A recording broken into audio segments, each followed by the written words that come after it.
আসসালামু আলাইকুম প্রিয় দর্শক, গত দুদিন ধরে আমার কাছে বিভিন্ন জন আমার কন্টেন্টের নিচে যে কমেন্ট লেখা হয়, যে কমেন্ট আপনারা দেখেন, সেখানে কমেন্ট করেছেন যে আমি যেন বাংলাদেশ ব্যাংকের যে সর্বশেষ নিয়োগ, মানে নতুন যে গভর্নর নিয়োগ করা হলো, এ নিয়ে যেন কিছু কথা বলি। এবং প্রথম দিন থেকে শুরু হয়েছে। আমি দেখছিলাম, আমি এ নিয়ে বিভিন্ন টেলিভিশনে টক শোতে আমি কথা বলেছি, কিন্তু আমার নিজের চ্যানেলেও বলার জন্য অনেকে রিকোয়েস্ট করেছেন। আমি আগে বহুবার আপনাদেরকে বলেছি, আমি অর্থনীতি ভালো বুঝি না, কিন্তু সাধারণ মানুষ হিসেবে কিছু কমন সেন্স তো আছে। যারা বুঝেন তারা কি করবেন না করবেন সেটা তো আরেক কথা। আমি বটম লাইনটাকে বলি যে মিস্টার মুস্তাকুর রহমান নামক একজন গার্মেন্ট ব্যবসায়ী, পোশাক শিল্পের একজন ব্যবসায়ী, তাকে বাংলাদেশ ব্যাংকের গভর্নর করার যে সিদ্ধান্ত এই সরকার নিয়েছে এবং নিয়োগ অলরেডি করেছে, উনি অফিস করাও শুরু করেছেন।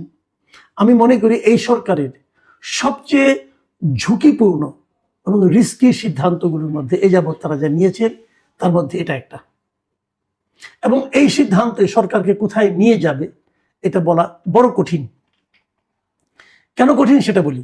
কেবল বাংলাদেশের ইতিহাসেই নয়, সারা দুনিয়াতেই আপনি এ ধরনের উদাহরণ দ্বিতীয়টা খুঁজে পাবেন কিনা আমার সন্দেহ, যেখানে একজন ব্যবসায়ীকে একটা দেশের আপনার ব্যাংকে, যে রাষ্ট্রীয় যে ব্যাংক, ফেডারেল ব্যাংক যেটাকে বলি অনেক জায়গায় আপনার, আমাদের এখানে মূল যে ব্যাংক, রাষ্ট্রীয় ব্যাংক বাংলাদেশ ব্যাংক যেটা আছে, সেই ব্যাংকের গভর্নর বানানো হয়, এরকম ঘটনা খুঁজে পাওয়া কঠিন।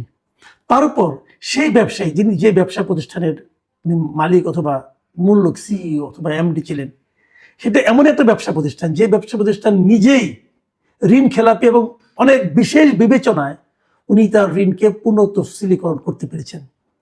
ব্যাপারটা সহজ করে বলি, পুনঃতফসিল ওনার একটা বিশাল অঙ্কের ঋণ, প্রায় 89 কোটি টাকার ঋণ। সেই ঋণটাকে উনি দিতে পারছেন না, ঋণ খেলাপি হয়ে যাচ্ছেন। সেখান থেকে বলছে তুমি অল্প কিছু দাও, দিয়ে তুমি ঋণটাকে আবার নিয়মিত কিস্তি দেওয়া শুরু করো। ওই 2% না কত পার্সেন্ট দিয়ে উনি সেটাকে 10 বছরের মেয়াদে এই ঋণটাকে আবার চালু করার চেষ্টা করেছেন। উনি একবার ব্যর্থ হওয়ার পরে উনি বিশেষ বিবেচনায় পেয়েছেন। বিশেষ বিবেচনা কেন? কারণ উনি বিএনপির রাজনীতির সঙ্গে খুব জড়িত ছিলেন, এতটাই জড়িত যে বিএনপির যে নির্বাচন পরিচালনা কমিটি ছিল, সেই কমিটির উনি একজন শীর্ষস্থানীয় সদস্য ছিলেন। তার এই নিয়োগটা হচ্ছে রাজনৈতিক নিয়োগ। এটা হতে পারে, আমি কিন্তু এটা রাজনৈতিক নিয়োগ আপত্তি নেই, আমার আপত্তি নাই এই কারণে, একটা রাজনৈতিক দল নতুন ভাবে ক্ষমতায় এসেছেন, তারা তো রাজনৈতিক ব্যক্তিকে নিয়োগ করবেন, তার রাজনীতির সঙ্গে যারা জড়িত, তার রাজনীতিকে যারা বিশ্বাস করেন, উনি তো তাদেরকে নিয়োগ করবেন। এটা হতে পারে, কিন্তু আমার কথাটা হলো কি, আপনার রাজনীতি যারা বিশ্বাস করে তার মধ্যে আপনি একজন ব্যাংকার পান নাই, একজন অর্থনীতিবিদ পান নাই, ওনাকে আনতে হবে কেন? উনি তো এমন একটা ব্যবসা প্রতিষ্ঠানের পরিচালনার মূল দায়িত্বে ছিলেন, সিইও ছিলেন, যে ব্যবসা প্রতিষ্ঠানটা ব্যাংক থেকে ঋণ নিয়ে ঋণ পরিশোধ করতে পারে নাই। উনি সেরকম ব্যবসা প্রতিষ্ঠানের শীর্ষ কর্মকর্তা ছিলেন। এখন উনি যখন আসছেন, এখন ওনার প্রতিষ্ঠানে ঋণ টিন পাওয়া আরো সহজ হয়ে যাবে না? এটা তো একদিক দিয়ে কনফ্লিক্ট অফ ইন্টারেস্ট হলো তো। সেটা কেন করলেন আপনারা? এবং এটা বললাম তো, দ্বিতীয় আরেকটা উদাহরণ আপনারা খুঁজে বের করতে পারবেন না। আমি দেখলাম যে আমাদের অর্থমন্ত্রী মিস্টার আমির খুসরো মাহমুদ চৌধুরী, উনিও একজন ব্যবসায়ী, উনি বলছেন যে সরকার এই কাজটা করেছে, সরকার এটা করতে পারে। হ্যাঁ পারে, সরকার অবশ্যই পারে, কিন্তু আমি কি প্রশ্ন করতে পারি না সরকার কেন পারে? এই প্রশ্ন করার অধিকার কি আমাদের নাই? নিশ্চয়ই আছে। এখন সেই প্রশ্নটাই আমরা করছি, ভাই আপনারা এই কাজটা করলেন, কেন করলেন, একটা ব্যাখ্যা দেন। আগে আমরা দেখেছি আপনার ইউনূস সাহেবের আমলে যে ওনার সরকারের যা কিছু হতো, ওনার একটা প্রেস উইং ছিল, সেই প্রেস উইং নিয়ে আমরা হাসাহাসি করতাম, অনেক কিছু করতাম, কিন্তু একটা জিনিস আমরা দেখতাম যে সেই প্রেস উইং চট করে একটা ব্যাখ্যা দিত। এখন এই সরকার ব্যাখ্যাও দেয় না, এই সরকার ব্যাখ্যাও দেয় না, এখন পর্যন্ত কোনো ব্যাখ্যা পাইনি। না মন্ত্রী দিচ্ছে, না প্রেস উইং দিচ্ছে, কেউ ব্যাখ্যা দিচ্ছে না। কিন্তু প্রশ্নটা তো মানুষের মনে জাগছে।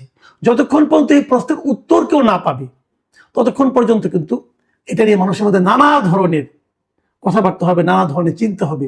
সেই চিন্তাগুলোর জবাব কিন্তু আলটিমেটলি সরকারকে দিতে হবে। এবং সরকার যখন উত্তর না দিবে, তখন মানুষ নানা ধরনের জল্পনা কল্পনা করবে, এবং এই জল্পনা কল্পনাগুলো ডাল মিলতে থাকবে, ডালপালা মিলতে থাকবে, এবং সেগুলির সমাধানটা কি হবে কেউ জানে না। কিন্তু সরকারের প্রতি মানুষের সন্দেহ বাড়তে থাকবে। এবং তারও চেয়ে বড় কথা, একটা বাংলাদেশ ব্যাংকের গভর্নরের যে দায়িত্ব, সেই দায়িত্ব পালন করার কোনো অভিজ্ঞতা এই লোকের নাই। ওই কাজটা কি? ব্যাংকিং সেক্টরগুলোর মধ্যে একটা আস্থা ফিরিয়ে আনা। এই লোক যে পারবে তার কি প্রমাণ আপনারা পেয়েছেন? বরং উনি তো ব্যাংকের টাকা নিয়ে টাকা দেন না, এই ইতিহাস উনি তৈরি করেছেন নিজের জীবনেই। সেটা কিভাবে সমাধান হবে আমরা কিন্তু কেউ ব্যবসায়ীগুলো জানি না। সারা দুনিয়ার কাছে কি মেসেজ যাচ্ছে এটাও জানি না।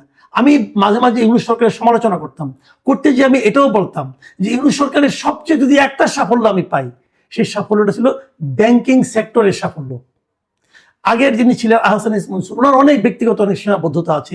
উনি ব্যাংকগুলিকে মার্জ করতে যে, ইসলামী ব্যাংকগুলিকে মার্জ করতে যে ব্যাংকগুলির মধ্যে একটা অসন্তোষ তৈরি করেছেন, এটাও ঠিক।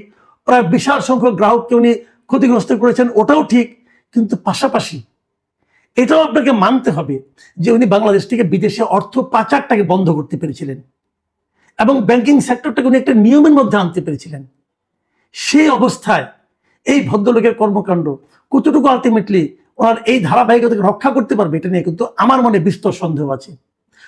আরেকটা বিষয় আমি বলি, দেখেন এই যে আমরা বলতাম না রেমিটেন্স আসছে বিদেশ থেকে, রেমিটেন্স আসছে বলে কিন্তু আমাদের আপনার রিজার্ভ বেড়েছে।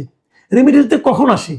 যখন নাকি দেশের ডলারের দাম এবং দেশের মুদ্রানীতি এবং দেশের অর্থনৈতিক অবস্থা একটা স্থিতাবস্থা আসে, মানে অস্থিরতা কম থাকে, তখনই কিন্তু রেমিটেন্সটা লোকে পাঠায়। সেই অস্থিরতাটা কিন্তু আহসান ইসলাম মনসুর সাহেব দূর করতে পেরেছিলেন। এই লোক আসছে, সেটা কিছু পারবে এখন?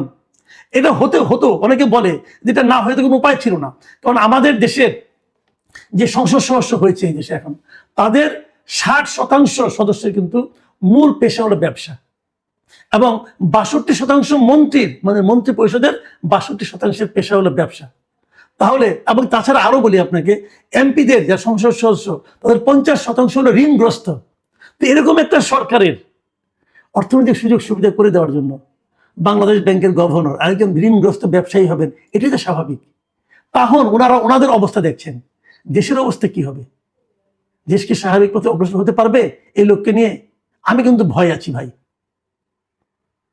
প্রিয় দর্শক, এই ভয় অমূলক হোক এই প্রত্যাশা করি, কিন্তু হবে কি? আল্লাহ হাফেজ।